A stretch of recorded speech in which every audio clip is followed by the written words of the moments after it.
Are you new to den events and are really confused about what this is all about? Did you, for example, have a look at previous megathreads and, for example, even had a look at the different items and were wondering what fluff and borers and wishing wells were? I mean, if you open up the den event, for example, from March 22, you can see all the very typical items you have in here. You have a map, and inside and with the map you also have additional parts like cloud keys and similar things. But latest, when you come to this overview, where it's how many merging points do you get for that was when I was last time really confused. I looked around, I didn't find a lot of information, and the links I got, for example, through the wiki, when it says there is a wishing well and the wishing well requires you to use multipliers and you have different coins and you have burrows and you have fluffs. That was really when I started to have a lot of questions, and it turns out you just need to play to figure out how it works. And this video is specifically made for people to see what all these items are, what the well is, what the well does. And once you see them, then it also becomes much easier, for example, to read the strategy guide and look through the items and go from there. So let's get started with something very simple. Let's go back to the Google Doc. And I rearranged the official doc from the people who share it usually to a few hours after the start of the event. So my recommendation is wait this evening out, and once the new event is there, have a look around, and you see very quickly that is very typically it's a map. But different to the event maps, where you have a lot of brambles which you can harvest, you will notice you have tons of other stuff like vermilion trees and wood trees and a lot of stuff when you really zoom in, which is very different. But one of the things which isn't very different is you have cloud keys. You recognize most of the cloud keys, you know how to make them, you have your special ones like the sapphire nest, because as usual you're going to start with something very simple, and of course the nest is in an area which is very heavy on, and you need a lot of orbs to clean them, and you may be able to see very small down here you have your small harvester. And similar to what you also have in a normal quest, a normal event is you have quests, and these quests are typical for what you have, but here it's a little bit different. The second one, for example, is tap fruit trees for fruit on harvest from an enchanting lair, create an orus, create a life tree sprout, and here you have your items. But one of the interesting things is when you start healing, you get additional moon eggs, which gives you an additional dragon, so probably focusing a little bit on this. But this is the typical stuff. You have a quest. Once you start playing, you will get forward with that, and once you've finished the quest, you're going to receive certain rewards. And this is why I usually play these events. I want to have an additional spring, because it makes my life of building more watermelon trees a little bit easier. The first confusing part usually comes from the fact that it talks about individual rewards. And these are also similar to what you know from a normal event. You have your different items, they're going to change depending on the event, and you have your numbers of the points you need. And you'll see in a moment that points is actually collected by anything merging, so that's a difference to a normal event. But you have your individual events. What you don't see at the moment, when the event has not started yet, is that as soon as the event starts, when you click on the sidebar item, it's going to change into this, where you have two areas. You have, first of all, your personal individual camp rewards, and this is a recording I made at the end for this specific video, so you have all the items, and you can see how much your den actually has made in points, because that's one of the things which is different. In this case, you also have so-called den rewards, and this is quite a high number, the 620,000 points. But to be honest, all of these rewards, the first three, are irrelevant, and the dragon nest egg is fine. if your den makes it. If you don't know how much points your den is going to make, so my recommendation is stay with your den for this event, for the first event, and if your den does fine, then it's okay. But realistically, if you like your den, stay with your den. So you can see that I have my individual points, they unlock, you receive them in camp as usual, but also you have areas where each of the points unlocks certain items. Now, usually in a normal event you would collect your points at the end and merge up, but you will see that you collect points during your gameplay. So this is actually not as unachievable as it seems. So once you go through them, you have your typical, the different items of what you have. And then at the end, you're finished with what you are. If you're curious how much your den is actually doing, you can click on your den, and suddenly under events, you will see a list and you will see the amount of points your den achieved. That was my previous den, and you can see I did 120,000 on my first event, and the rest didn't do so well. You can also see that we used different amounts of royalist coins. This is for the well, but that's fine. So we have these items. I left after that, and you need to remember when you leave your den, you will not get the den chest for a week. You will have it's like a punishment. So really time that well in this regard. Now, when we talked about this overview, like what is the merging points, what it basically means, you can ignore all of this, because if you play, you very quickly will figure out if you have some higher up items and you merge higher up items, they will give you more points. It's as simple as that. And in addition to these points, you're going to receive a specific bonuses. And the bonuses is actually what the wishing well is for. And if we go back to the wiki, it's not very explanatory on this, what it actually does. So I'm going to show you how it actually looks when you have it on the screen. But first, a small warning. This is what my camp looked like after intensive playing and intensive rearranging, reorganizing. And you think if this is a mess, you will understand why after that event I actually thought about giving up, because this is giving me anxiety. Let's start with the biggest item, the wishing well. When you do that, you can add a coin to your wishing well, and you can click on the wishing well and it will show you the multipliers, what it does with the different areas, and you can also change your current quest as long as you have the required item for that, which is Frogran eggs. When you do that, it actually changes and you have a new quest. You can do that several times as long as you have enough eggs for that. Depending where you are in the game, you for example have merge life orbs for 10 minutes, or for example you have merge prism flowers for 20 minutes. And it really depends on the different items you have. You remember that I talked about unlocking certain goals. That is when you have more and more points which you received. That actually makes it easier to unlock the different items, and you will receive fitting quests from your wishing well for that. So how to points? Well, when you play the game, and in this case for example I'm merging wood, you can see that it actually collects points, it automatically collects them, and this is the points mechanism which you know from normal events, and you would expect me to go for more wood. And wood in this case doesn't merge up to a hedgehog, but it actually merges up to points. But if you click on the item itself, you will see it's the traditional chain information from the normal game, but you merge it up, you get points.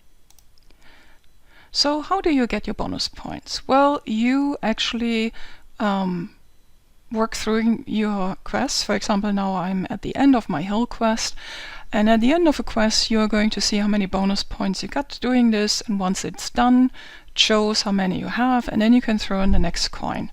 It will take it from somewhere on the field, you just click throw in, and you get a new quest which you can replace for the egg, or if you can keep it this way, it says dragon trees, and don't worry, just click this once, because this is never ever going to change. It's always going to be the same. Higher level merging gives higher points. But once you start doing this, you can look around for dragon trees, and one of the nice side effects is that different quests quest will give you floating trees. And you can click them in this case, and if you merge these specific leaflets, you will only get normal points, because those are not dragon trees. You need to merge something for the bonus, you'll see in a second. So you see again the leaflets, normal points, automatically connecting, but now I'm actually merging items which are from the dragon tree, and you see bonus points plus 36. And if I merge another one, like for example, this is also a dragon tree, right? Well, no, this one actually is a glowing tree, but if I have the other one, 360, that's a lot. Now, one thing to pay attention to is the different floating. I currently have dragon trees, so my floating trees are dragon leaves. But if I, for example, change to merge any tree, I get different floating items depending on the current quest I'm in. Now it's any tree, and while, as I said, this is still the same, if I move around, you see suddenly I have autumn trees coming in from the left side, and I have the fruit trees. So depending on whatever you currently have as a quest, you will have different floating items, and this is, for example, a way how to get stones. You already saw that the wood creates something different, and stones in this case, or living stones, create burrows. The lower items, similar to the bricks, create lower item burrows. You can see here the 3 I selected. They sometimes give you new living stones, but usually they give you these burrows. And if you actually click on the higher living stone items, as I have slightly to the right, you will get the higher up level. And I have the burrows on the right, and once you start using them, you can see that you can get the stones from the grass. This is why it's so important to get more grass, which you get from the ponds. It's the typical merge chain, but once you have them and you collect them, you will not get chests. You will have to collect them from the living stone trees, but once you get them, you can start getting your burrows. You can merge up your burrows, and once you merge up your burrows, you get additional items. As you can see here, you can't delete them, you have to double click them. But once you click along, you have your typical merge chain of the burrows. It's pretty simple. It's 1, 2, 3, 4. See, I just finished a quest in there, and I have to double click this one. This is what cleaning up makes it so difficult. But if I clean it up a little bit, you can now see I am merging the burrows, the different level of the burrows up until the enchanting layer. Remember, that was a quest. So merge, merge, merge. Each merge gives points, normal points. And now I can, this one I actually can sell. I merge it up to an enchanting layer, and as you can see, it produces fluffs, and fluffs are useful items. You can merge them up to a specific level, but if I double click on the enchanting layer, it's like a consumable item. I can double click them for a certain amount of time, and they spit out the prism flowers, the autumn trees. I, after a while, stopped doing these and only specifically did them when the quest was there, because they just created so much effort. But if you actually have to use it maybe for a specific quest, specifically the bunny quest, for the merging of the autumn trees, this is perfect.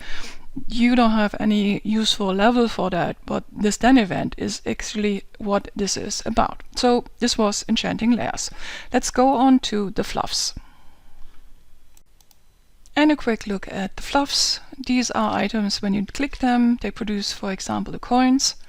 Higher level fluffs produce higher level coins. And if you put them next to each other, they automatically merge, except for the highest one, which you can line up next to each other. And when you merge them, you can see points, and you can click them again. They recharge, I think, every 10 or 20 minutes. So they are nice to have, but also produce a lot of clutter again. And just for the quick completion, you also have items which are in here from the chest. The typical items you know from normal events, but they also produce coins, and as usual, higher level means higher level coin. And of course the same with the gold stars. You click them, you receive items. As you can see, this is part of where you get your first grass, and actually one is enough to build stones from there, but of course more is better. You will notice when you merge your coins in the beginning, they're rare, but the longer you get, the more they are wasting space. So I started merging by 3 very, very quickly. You also have your fruit trees where you get those coins from. And a quick mention, you also get a capsule where you have part where you actually get your Frogan trees from, Frogan eggs from, sorry. So collect them over time and then start merging them. As I mentioned before, you can change your quest with the Frogan trees, but you need to merge them up until the splendid Frogan. I found it much easier to just go through and wait the amount of time and then start fresh with a new quest. It's much easier to play throughout the day. So let's recap. I recommend when you go to the fan community that you search for the latest item. I usually have a bookmark for show me the newest entries, and then you can go from there and find the announcement of the Megathread. Just make a bookmark for that. Currently it's empty because the event is going to start, I think, in half an hour. But once the event starts, after a short amount of time, they are so nice to actually post the information. It's going to be very, very similar. This one is the last event. And when it helps you, don't forget to actually upvote so that they get some kind of reward for this.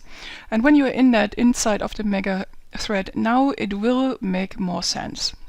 So we have our event, item infos, the fluff, the burrows, and the wishing well. You saw them and how they work, the coins and the areas. The other parts are just your typical merge chains, which you know from any other event and from your camp as well. You have the information about how much it's actually going to multiply. Just remember, more is more, that's enough. You have the information when something unlocks. That is only interesting if you're looking for a specific bunny portal quest, but otherwise just play, and over time it's going to go in there. Maybe make a concerted effort in the beginning to have a higher life orb to go from there. Of course, as usual, you get more points for the 5 merges, and you get from the capsules your certain trees, but in relevance, just read it through, and now it should be much more understandable. The wiki information for the wishing well, there's a ton of information on there, but the only thing you really need to understand is once you've seen it once and you understand what kind of quests are available and notice that the different quests have different time limits, it's more than enough and you can just close this page. The wishing well coins, you start them from your fruit trees, so get a few fruit trees and some of the stars, and if you click on them or the fluffs, you very quickly will get more than enough that you can merge them. There's nothing higher than the Aureus coin. This is what you need for your wishing well. You will have more than enough. The burrows, you can do them over time. You need them for the one specific quest, but otherwise they are just waste of space in the beginning, except you might invest a little bit of time to getting one of them enchanting layers to maybe get started on some of your ground which you want to cover, but otherwise the small fluffs are nice. You can click them, you can merge them. You can, if you don't have many of them, you can leave them inside of the smaller fluffs. I just merge them up to the highest level because then I can put them next to each other, and that's about it. So if we then go to the strategy guide, read through that, it's the event information. It will be much more understandable now that you have seen certain aspect, and just a quick look at the Google Doc, which of course will change depending on the event. Once you start, and this is why I recommend it in the beginning, just wait a little bit until the guide is available, so you have an understanding where the different cloud keys are and what the different cloud keys are. And then I'll just recommend playing with passive play. In this case, you have so much stuff for all the time that you can freely delete everything you want to delete, except maybe the cloud keys, because you have so much stuff available that you really can make up certain spaces. In the beginning, I would clear up not through merging, but through releasing the orbs to get a bigger space, and it does make sense to get rid of certain areas very quickly so you have a little bit more space to work with. As I mentioned, then have a quick look at what are the different cloud keys, make sure that you have them available, familiarize yourself with these areas up until, for example, the blue is 50, so everything up until there is something you can completely fill. The quest, if you never played before, do pay attention to the quests so you understand how to get these, because as you saw, the gold stars also give you in some cases grass, and the grass you can harvest for stones, and stones you can harvest for the burrows. While you do that, make sure, as it always says in here, make sure that when you work on the different quests that you have the quest visible before you complete it. This is extremely important for creating the life orbs. I made the mistakes to create 4 life orbs before I was finished with my life tree sprout, and I had to create 3 more just to fulfill this goal to get my rewards out of that, because I wanted to have the spring. Once you do that, and during play, you will receive your individual items, and as different to the normal event, you have no multiplier inside of this from your portal, which is a little bit disappointing, but at the same time, well, okay. If you want to work, for example, for the egg nest or the trophy dragons, these are the points you need, and this is a nice overview of the total points, and because you collect while you play, it's actually pretty easy. Every single time you're going to see where you are in the game. You also see what is unlocked. As I mentioned, the longer you play, the quest will fit accordingly, and then you just move on from there. I only looked at this bottom row after I finished my event, so this is how relevant it was. When you look at your den, as I mentioned, either you will see pretty quickly that your den is going to reach the highest goal, otherwise just ignore it and then change the den if you want to. And if you really want to geek out, you can go back to this multiplier list, and my summary again is more, and from there on out you can just collect these items, and you specifically see, for example, if you merge the higher fruits, you get more points. It makes more sense to wait for the bonus rounds and have areas where you have your higher level items. I would say, for example, when we talk about the life orbs, I would merge everything up until the L5 or L6 and have an area, and when I get a quest for that, I'm going to merge them because those bonus points really add up. So when you actually start your first den event, again, my recommendation is the first time just play, don't stress out. You're going to stress out. As I said, I had not an anxiety attack, that is too much to say, but I had a really bad feeling at the end of the event because it was so messy. But if you start playing around with this, go as far as you can see, and if you, for example, figure out that you don't have the time because it's a midweek event, don't waste your time on it. Just go in occasionally, and as I said, you may not play the event or get the specific items, but you may use it, for example, for certain items of the bunny portal. One of the things you may not see here because it's hidden behind this cloud tree is there's a totem behind it and some other items which you can use from there. I hope this actually was helpful for you. And if you have somebody you know who wants to start their first event, just share the link with them. It's the YouTube link, or share even better the Reddit link. And if you have any questions, if I haven't covered anything, if something is still unclear, please leave a comment so I can do an updated version of that. And I say happy playing. I'm going to play this for the 2nd time, and after tomorrow, or when the event is going to end, I'm going to see if I am playing for a 3rd time. I have a feeling it might not be because it's so messy, but otherwise, good luck, good playing from your friendly dragon helper.